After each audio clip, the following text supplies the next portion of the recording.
Let me show you one more connection.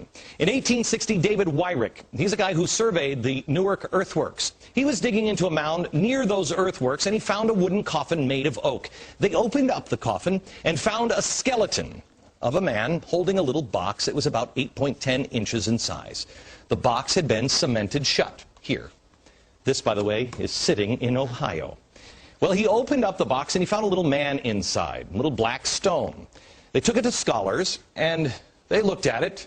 The man seems to be carrying something, and there's writing here. At first, they couldn't recognize.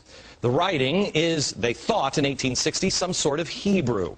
Well, finally, about 20 years later, they found some rabbis living in the area, and the rabbis looked at that, and they could read it. They said it was an old kind of block Hebrew, and it was a rendition of the Ten Commandments. Now, this is another piece.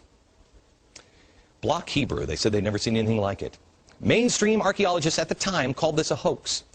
But then in 1900, or just about after 1900, in Israel, they found the same block-style Hebrew writing. Mainstream archaeologists still dismissed the findings. They found it in Israel, and they found it in Ohio.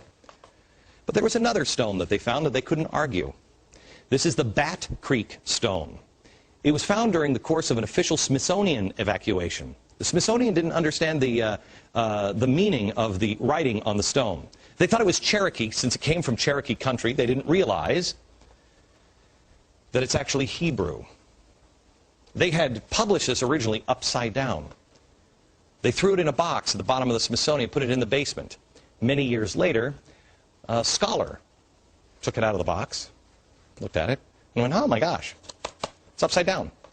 It's Phoenician, ancient Hebrew.